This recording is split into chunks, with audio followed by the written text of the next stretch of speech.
नमस्कार, welcome to the सच्ची academy online classes. कल हमने जियोग्राफी क्लास शुरू की थी तो हमने यूनिवर्स पढ़ा था।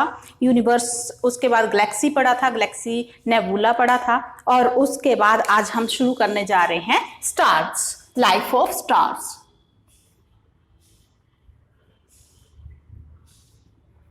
लाइफ ऑफ स्टार्स कि एक तारा जब बनता है और उसके जन्म से लेकर तारे के विस्फोट तक, मतलब जन्म से लेकर मृत्यु तक तारा जो है किन किन स्टेजेस से गुजरता है, तो वो हम पढ़ने जा रहे हैं life of star. Life of stars में जो है, अब स्टार बनते कैसे हैं, तो कल नेबुला पढ़ा था कैसे क्या होता है, वो क्लाउड ऑफ गैसेस, और गैसेस में हाइड्रोजन गैस का बहुत अधिक महत्व रहता है। अब ये क्लाउड ऑफ गैसेस जो हैं, जब एक झुंड में परिवर्तित हो जाते हैं और झुंड में जो उनकी डेंसिटी जब बढ़ने लगती है और उसमें हाइड्रोजन जब हीलियम में कन्वर्ट होने लगती है, न्यूक्लियर फ्यूजन होने लगता है, तो उससे एक तारे का निर्माण होता है। तारे का जो निर्माण होता है, तो इस निर्माण की प्रक्रिया को बोलते हैं स्टेलर नर्सरी।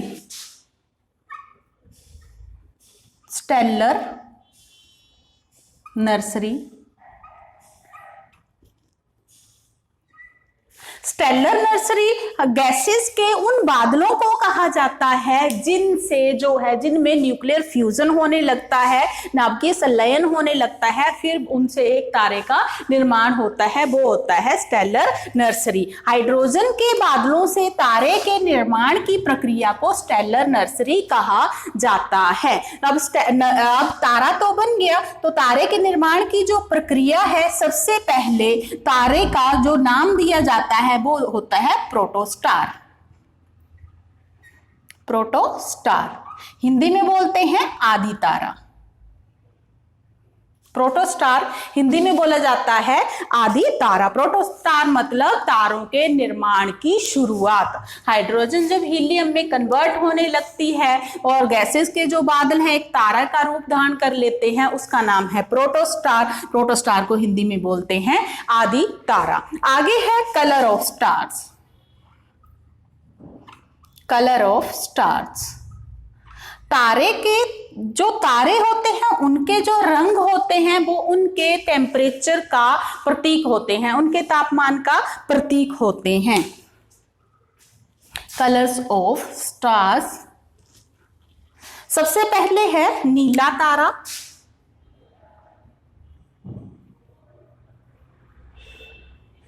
नीला तारा, ब्लू स्टार। नीले तारे का जो तापमान होता है, जो नीला रंग होता है, वो तारे के सबसे ज्यादा तापमान का प्रतीक होता है। इसे युवा तारा भी कहा जाता है, युवा अवस्था कहा जाता है तारे की।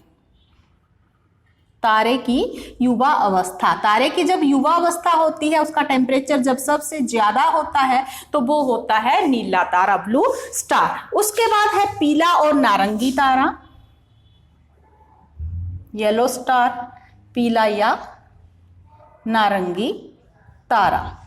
पीला या नारंगी तारा जो है, इसमें जो तारे का टेम्परेचर है, तापमान है, वो नीले तारे से थोड़ा सा कम होता है। इसका सबसे अच्छा उदाहरण है सन। सन जो है वो एक पीला तारा है और ये तारे की प्रौढ़ अवस्था होती है। प्रौढ़ तारा भी कहा जाता है इसको, और इसका सबसे अच्छा उदाहरण है सन, पीला या नारंगी तारा। और उसके बाद है लाल तारा। ये वृद्धावस्था होती है, लाल तारा। इसको रेड जिएंट भी कहते हैं, रेड जिएंट। अब ये वो अवस्था आती है जब एक अवस्था यहां पर आकर तारे में जो है विस्फोट हो जाता है।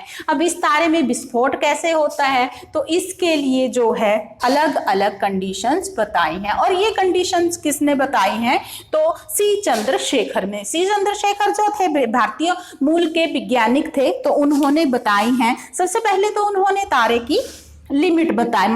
तारे का जो द्रव्यमान होता है, मास ऑफ स्टार होता है, उसका जो है लिमिट बताई है, उसको चंद्रशेखर लिमिट कहा जाता है।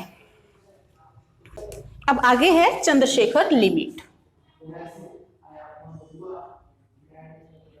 चंद्रशेखर लिमिट, चंद्रशेखर लिमिट जो है, चंद्रशेखर लिमिट इसका नाम क्यों पड़ा? क्योंकि ये सी चंद्रशेखर जो भारतीय मूल के वैज्ञानिक थे, उन्होंने मास ऑफ जो स्टार है वो बताया, जो तारे हैं उनका द्रव्यमान बताया है। तो तारे का द्रव्यमान जो है, मास ऑफ स्टार, चंद्रशेखर सी चंद्रशेखर ने बताया है 1.44 ms।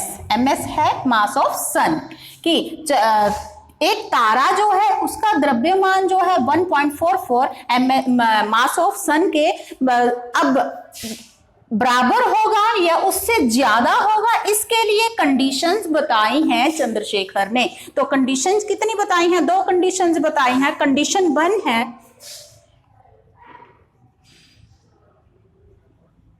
कंडीशन 1 बताई है कि अगर तारे का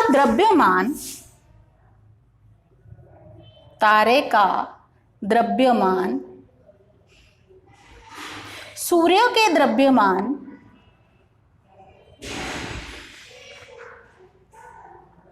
के बराबर है या कम है, मतलब मास ऑफ स्टार जो है मास ऑफ सन के बराबर है या उससे कम है, तो उस कंडीशन में क्या होगा? ये कंडीशन 1 है। उस कंडीशन में होगा कि जो रेड जिएंट है,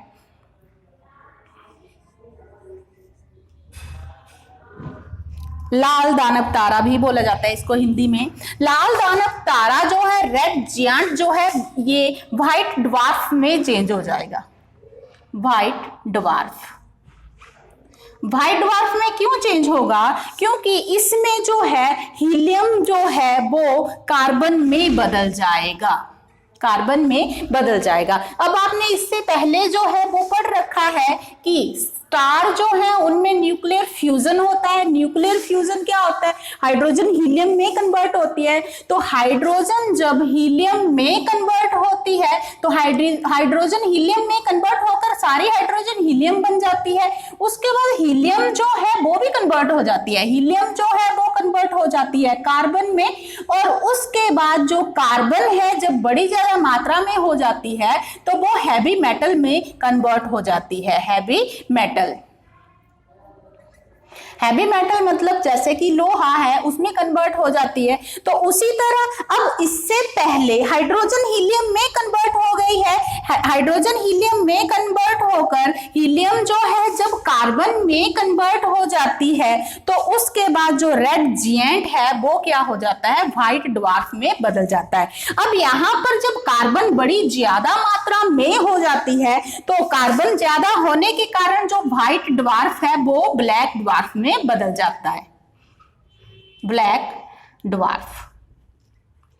ये कंडीशन 1 है, ये कंडीशन 1 दी है सी चंद्रशेखर ने, सी चंद्रशेखर जो कि भारतीय मूल के वैज्ञानिक थे। अब इसी तरह उन्होंने कंडीशन 2 बताई।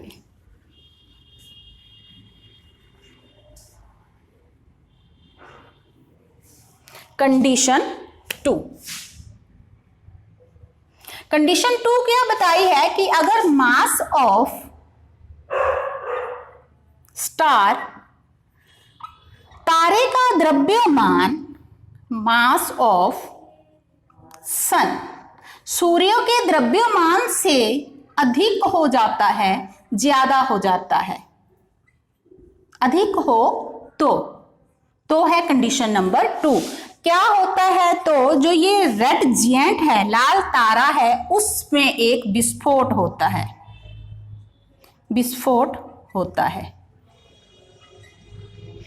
इसको बोलते हैं supernova explosion. Supernova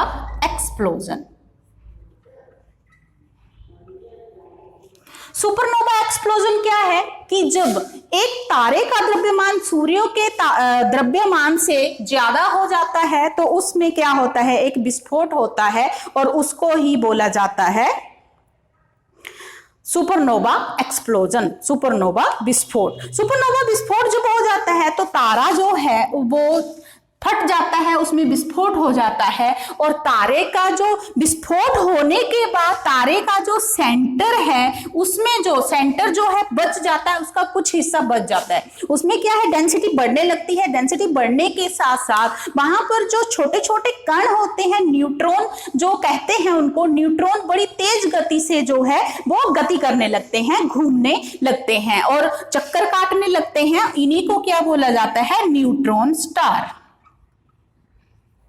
neutron star. Neutron star कब बनता है, सुपरनोवा एक्सप्लोजन के बाद न्यूट्रॉन स्टार बन जाता है। अब ये जो न्यूट्रॉन है जब बड़ी तेज गति से जो मूव करने लगते हैं, चक्कर काटने लगते हैं, इनकी डेंसिटी बढ़ने लगती है, तो वहां पर क्या पोजीशन बन जाती है, वहां पर जो पोजीशन बन जाती है वो बन जाती है ब्लैक होल।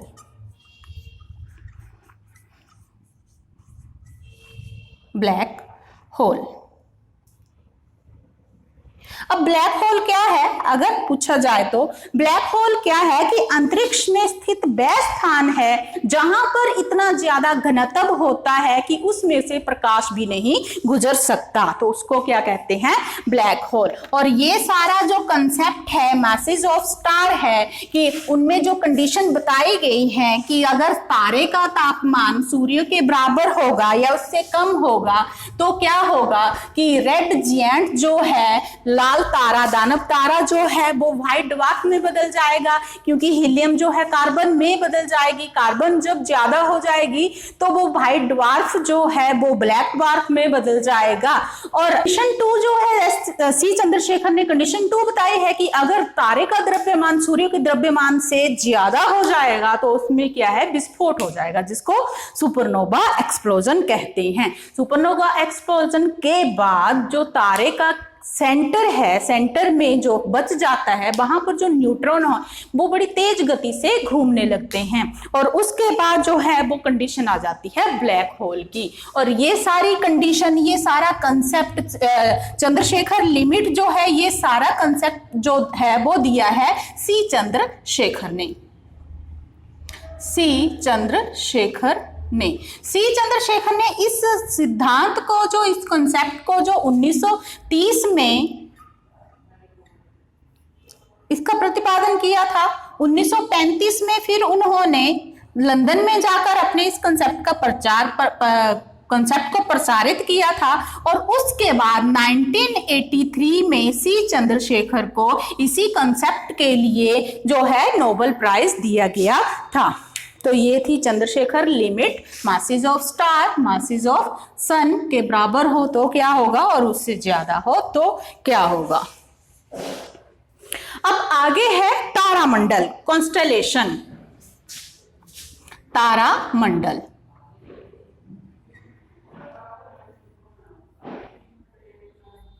कॉन्स्टेलेशन।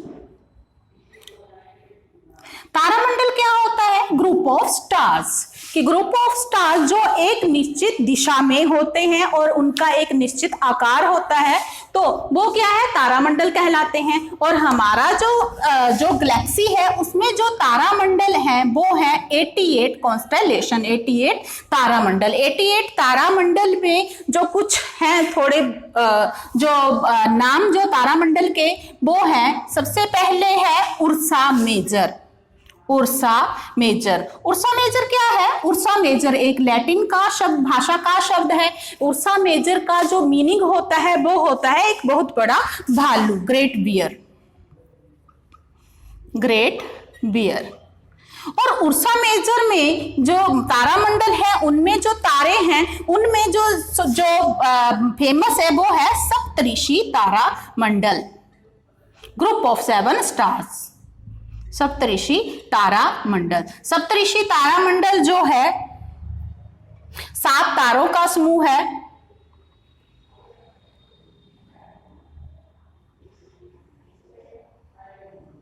ऐसे ऐसे करके सप्तऋषि तारामंडल। और सप्तऋषि तारामंडल कौन से तारामंडल का समूह है, वो है Ursa Major. Ursa Major Latin भाषा का शब्द है और हिंदी में उसको ग्रेट बियर के नाम से जाना जाता है। नेक्स्ट दूसरा है pole star. Pole star. Pole star जो है उसको ध्रुव तारा बोलते हैं। ध्रुव तारा जो कि नॉर्थ में होता है, नॉर्थ पोल पर होता है, इसलिए इसको पोल स्टार कहा जाता है, ध्रुव तारा। और इसको जो है उर्सा माइनर भी कहा जाता है, उर्सा माइनर। अब ध्रुव तारा जो है, पुराने समय में जो लोग थे, जब रात के समय में उन्होंने दिशा का पता लगाना होता था तो वो कैसे पता लगाते थे कि ये जो सप्तऋषि तारामंडल है, सप्तऋषि तारामंडल, सप्तऋषि तारामंडल में बिल्कुल सीधे ऊपर उत्तर दिशा की ओर जाने पर बिल्कुल ऊपर यहां पर होता है पोल स्टार, ध्रुव तारा। तो सप्तऋषि के बिल्कुल ऐसे सामने ऊपर जाकर जो ध्रुव तारा होता है तो वो कौन सी दिशा होती है? उत्तर दिशा, नॉर्थ, नॉर्थ डायरेक्शन और नॉर्थ पोल पर है ये, तो इसलिए इसको पोल स्टार भी कहा जाता है और उर्सा माइनर भी कहा जाता है।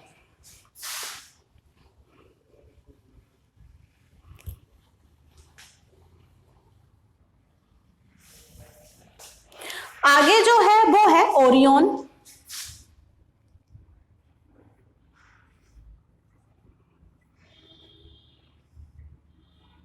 ओरियन तारामंडल, ओरियन तारामंडल को द हंटर भी कहा जाता है, द हंटर कॉन्स्टेलेशन,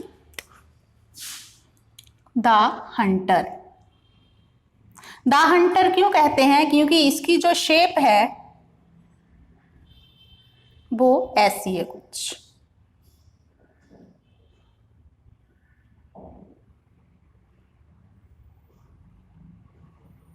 ऐसे ऐसे लगता है कोई शिकारी जो है वो हंटर लेकर खड़ा है, तो इसलिए इसको द हंटर भी कहा जाता है, द ओरियन को। आगे है कैसोपिया। कैसोपिया तारामंडल जो है, कॉन्स्टेलेशन जो है, ये ग्रीक की महारानी, ग्रीक की महारानी जो थी उनका नाम था कैसोपिया, उन्हीं के नाम पर इसका नाम पड़ गया है कैसोपिया। अब इनका नाम कैसोपिया क्यों पड़ा? क्योंकि इनकी जो शेप है, आकार है, वो ऐसा लगता है जैसे कोई चेयर पर बैठी हुई, कुर्सी पर बैठी हुई महारानी हो, इसलिए इनका नाम क्या पड़ गया? ग्रीक की महारानी के नाम पर कैसोपिया पड़ गया। आगे जो है वो है लियो मेजर। लियो मेजर, लियो मेजर जो तारामंडल है, इनकी शेप लॉयन की तरह है और ये थे तारामंडल। तारामंडल टोटल जो है 88 में से कुछ एक पढ़ लिए हैं, पहले उर्सा मेजर, फिर उर्सा माइनर, फिर ओरियन, कैसोपिया और उसके बाद है लियो मेजर। लियो मेजर जो है इसकी शेप जो है वो एक शेर की तरह, लॉयन की तरह। तो ये है तारामंडल। तारामंडल हो गए। सबसे पहले जो है हमने यूनिवर्स पढ़ा था, ब्रह्मांड पढ़ा, ब्रह्मांड के बाद गैलेक्सी पढ़ा, गैलेक्सी के बाद जो है स्टार पढ़ा और स्टार के बाद अब है मेटेओर या मेटेओराइट।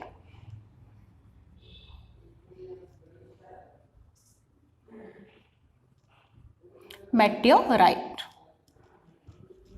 इनको हिंदी में बोलते हैं उल्का या उल्का पिंड। अब ये उल्का या उल्का पिंड क्या है? तो ये उल्का धूल चट्टानों से बने हुए ऐसे पिंड हैं जो सूर्य के चारों ओर चक्कर काटते रहते हैं। सूर्य के और चारों ओर चक्कर काटते काटते ये जब आपस में टकराते हैं तो ये बड़ी तेज गति से अर्थ की ओर आते हैं और अर्थ की ओर जब ये आते हैं तेज गति से तो वायुमंडल में आकर, पृथ्वी के वायुमंडल में आकर घर्षण के कारण ये जो है जल जाते हैं और जल जाते हैं। तो ये जब ये ऊपर है, यूनिवर्स में है, ऊपर सूर्य के चारों ओर चक्कर लगा रहे हैं, तब इनका नाम जो है उल्का पिंड होता है। और जब ये पृथ्वी की सतह में आकर, वायुमंडल में आकर जल जाते हैं तब इनको उल्का पिंड कहा जाता है। अब उल्का जो है जब ऊपर होगा, सूर्य के चारों ओर चक्कर लगाएगा तो उल्का है, धरती पर आकर जब जल जाएगा तो उल्का पिंड है। अब ये है उल्का और उल्का पिंड। अब इसके बाद जो है वो है कोमेट, धूमकेतु। कोमेट, धूमकेतु। कोमेट या धूमकेतु जो है ये भी पत्थर या धूल से बने हुए पिंड होते हैं और ये जो है छोटे छोटे पिंड होते हैं ये। और धूमकेतु जो है, कोमेट जो है, इसको पुच्छल तारा भी कहा जाता है। पुच्छल तारा, पुच्छल तारा जो है ये 76 साल बाद दिखाई देता है। अब ये पहले दिखाई दिया था 1986 में, 1986, अब 76 साल बाद दिखाई देगा तो 2062 में दिखेगा ये दोबारा से। तो ये था कोमेट या धूमकेतु, जिसको पुच्छल तारा कहा जाता है। पुच्छल तारा क्यों कहा जाता है? क्योंकि इसकी जो शेप है वो ऐसी है, इसके पीछे जो एक पूंछ सी लगी होती है, जिसके कारण इसका नाम पड़ गया है पुच्छल तारा। और पुच्छल तारा जो है 1986 में दिखाई दिया था, 76 साल बाद दिखाई देता है, तो 2062 में दिखाई देगा। तो ये था आपका यूनिवर्स। आज सारा टॉपिक खत्म हो गया। अब यूनिवर्स के आगे हम सोलर सिस्टम पढ़ेंगे, वो कल पढ़ते हैं। Thank you.